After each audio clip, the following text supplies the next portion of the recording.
Hello everyone. Today I'm going to talk about the RoCoF stands for rate of change of frequency and enhanced frequency control capability reserve modeling in GB. So I'm going to go through the following sections.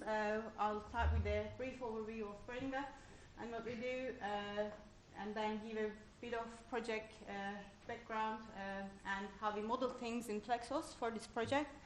Then follow with an explanation of our cost-benefit analysis methodology for the EFCC project, and finalize with some key results from the work. So just to introduce ourselves, so Baringa is an established consultancy working in a number of areas. It has a deep heritage in the energy sector. We have about 15 years of experience using PLEXOS. We have 600 employees and have offices in 6 different locations, with the main base being in the UK. So we maintain regularly updated models for Europe and Australia, as well as some other wide range of geographies. So after this brief introduction to Baringa, I'll start with the project background. So as GB's electricity sector is becoming more and more decarbonized, thermal power plants are closing and being partially replaced by renewables. Obviously, this creates several challenges in terms of operational challenges, one of which is reduced system inertia. So thermal power stations have traditionally provided inertia in GB, which acts as a natural aid to maintain the system frequency within the acceptable limits. So system frequency is a measure of the balance between electricity generated and consumed on the system. And the GB electricity system is nominally at 50 Hertz, and the transmission system operator balances generation and demand in real time. So lower system inertia means after a frequency disturbance, there's a faster rate of change of frequency. This basically increases the unpredictability and volatility of the system movements after a frequency disturbance, and basically leads to the need to increase faster response in terms of speed, volume, and degree of coordination. The enhanced frequency control capability, EFCC, project by National Grid, is an example of one of the fast response services that can address this challenge. It's a project that is trying to address this issue by enabling the initiation of the fast response within the 0.5 seconds of a detected system frequency event, and it makes use of an advanced monitoring and control system which aggregates data at a regional level and then calculates the speed and volume of response required.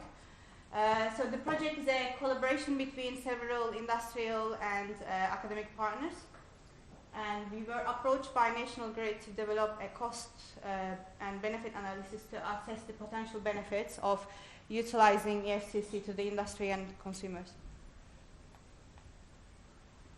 So just to the next few slides, I'll try and illustrate what this Rockoff problem is.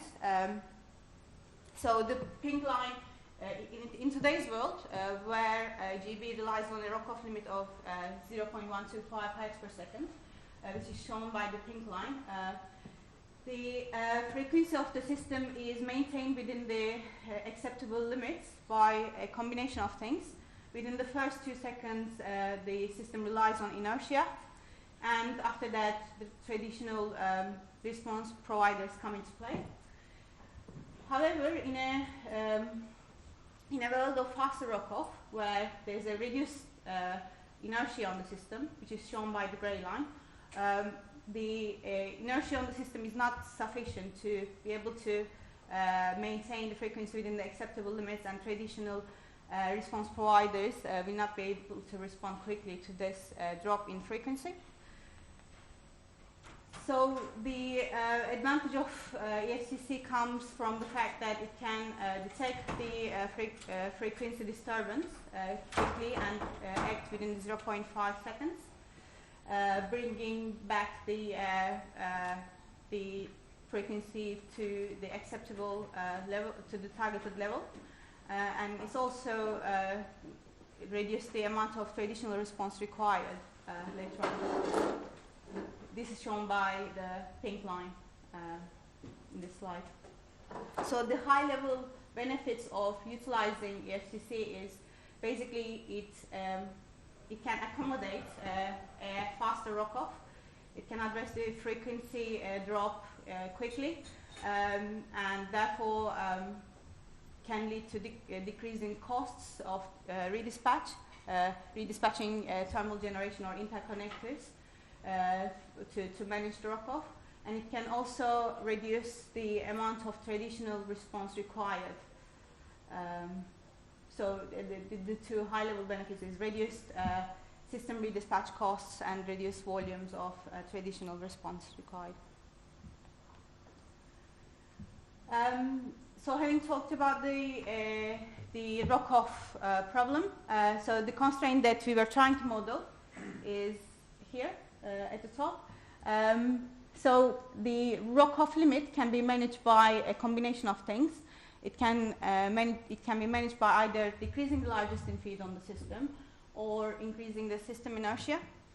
So decreasing the largest in feed is a less costly option and is what is done more frequently in reality.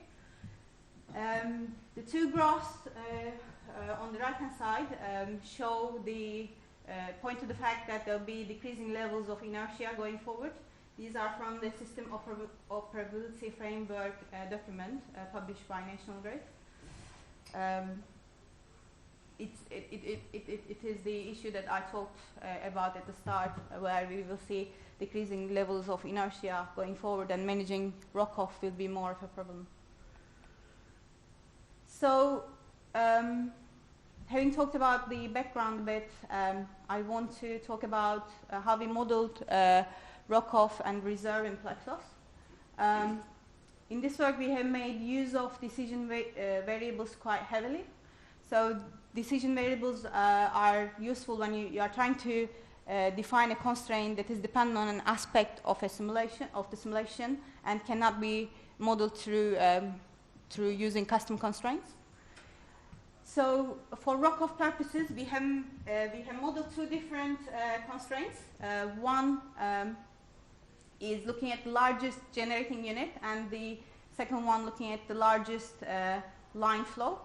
So we have the reason why we split the generic RoCoF constraint that I showed previously into two here is because when you have a generator and a line that are of comparable size in a given hour, and that can both be the largest in feed, losing the generator in that case will be more costly to the system because you are losing the inertia of that generator as well. We have defined the generator risk and interconnector risk as reserve objects in PLEXOS with some contingencies attached to them. In the case of gen risk, the contingencies are the large generating units in GB that can be the largest in feed. It can be large CCGTs as well, and so on. In the case of the lines, in the case of the interconnector risk, it can be a line setting the largest flow in a given hour, where we consider both import and export directions. So I'm going to talk about how we model the different bits of the RoCoF constraint here. So this slide shows how we modeled the interconnector risk. As I said, we used a reserve object, which is named as IC risk, and there are some contingencies attached. Do I press this for? Yeah, okay, so we have some line contingencies attached to it, and to be able to consider both import and export directions, we define the flow forward and back coefficients. For the second gen risk RoCoF constraint, we have again modeled the gen risk as a reserve object with the large units that can be the largest in feet. So it's a simple setup there. We then, to be able to model this bit of the constraint, so you need to take out the, so you first need to determine which is the largest in feet, which is the largest generating unit in a given hour, then take off its inertia from the total system inertia. So to be able to do that, we made use of binary decision variables that track the largest in feet and remove its inertia from the total inertia in the RoCoF constraint. We have also modeled some groupings of generators that can be considered as a single loss. That are this information is publicly available, so that it can be some examples of those RoCoF groupings are Saltent, Immingham, and so on. So we have created 30 decision variables to be able to model these groupings for RoCoF purposes. So finally, the total system inertia bit of the RoCoF constraint is modeled through using the committed capacity coefficient in PLEXOS. So National Grid provided us with the inertia coefficients of generators, and we have modeled the total inertia using committed capacity coefficients, which basically takes into, if a generator is committed in a given hour, it will, the inertia, this constraint will take into account its full capacity rather than the generation level. So having talked about a bit of the RoCoF modeling in PLEXOS, I want to talk about the key assumptions that we have used. So for this study, we considered two scenarios, a counterfactual scenario, which is more like a business as usual case with today's RoCoF limits and traditional response providers. And we then considered a factual EFCC case which can accommodate a larger RoCoF limit through EFCC. I'll explain the methodology in a bit later, but we then looked at the delta between the two to be able to assess the potential benefits of EFCC. Interconnectors are quite important for this study because given that UK has like 1 gigawatt to 1.4 gigawatts in future of interconnection with some markets, they can set the largest in feed most of the time. So they are a key tool for managing RoCoF. So to be able to simulate the redispatch of interconnectors, we first we first run an unconstrained model where we have GB with the interconnected markets and we simulate the day-ahead market coupling. We then look at, we then take the hourly interconnected flows from this unconstrained run, and then we run the constrained market run, applying the RoCoF constraints and applying the RoCoF constraints. In reality, the TSO has limited flexibility to redispatch the interconnectors. So we have put on a limit on the redispatch of interconnectors by applying a 50% of the interconnector capacity that can be dispatched. So the interconnector can be redispatched up to 50% of its maximum capacity. And it also comes with a cost, which is £25 per megawatt hour. So the other key assumption for this work was the generator groupings that can be considered as a single loss. Those are identified by National Grid and are publicly available information. So as I said, these can be unit groupings like Immingham, Saltent, and so on. So having talked about RoCoF, this slide starts talking about the response modeling. in terms of response, we have modeled the traditional responses procured by National Grid and also EFCC, obviously. So the response itself has been modeled as a function of demand, inertia, and largest in feed.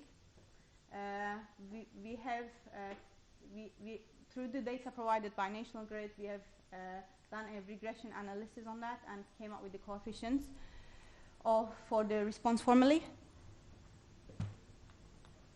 And then going on to how we modeled response in PLEXOS. So given that it's a function of a few things like demand, inertia, largest in feed, we have also modeled the trade-off between EFCC fast response and traditional response. So how much EFCC can reduce the requirement for traditional response. So this formula basically cannot be modeled through the custom reserve object in PLEXOS. You can only model the largest in feed bit. So we have made use of custom constraints here, where we created the decision variable, which is equal to the overall provision for the reserve. And then we have also created an objective function value for this decision variable to be able to avoid over provision. This was a workaround that we came up with through discussions with Energy Exemplar, and they have also mentioned they will address this over provision issue problem in future versions of PLEXOS. And this slide shows the setup of the custom constraint. So where we have defined the custom constraint with the largest in feed region and the intercept attached to it. So, and we then define the formulae coefficients here.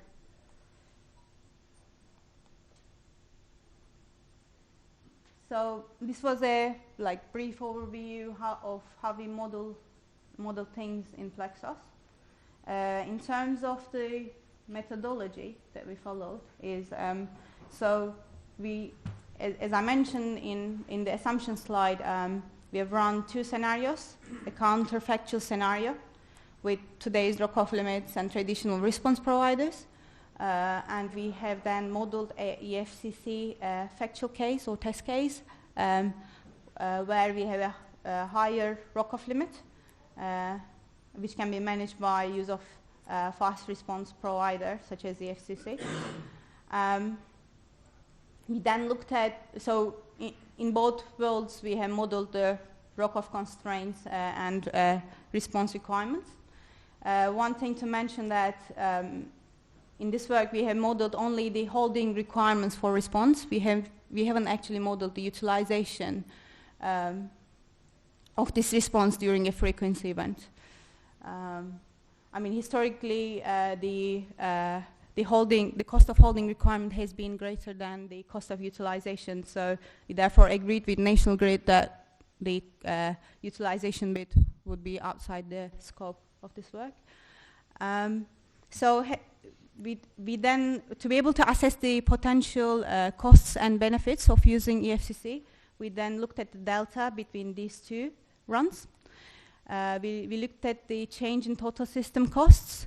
The components of these were change in total generation costs, which are the redispatch costs of generators and interconnection, change in cost of carbon. So we have taken into account the social cost of carbon here to be able to assess the impacts to the wider society.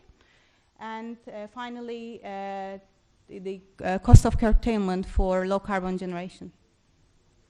So these were the three components of this delta between the two runs. Sorry.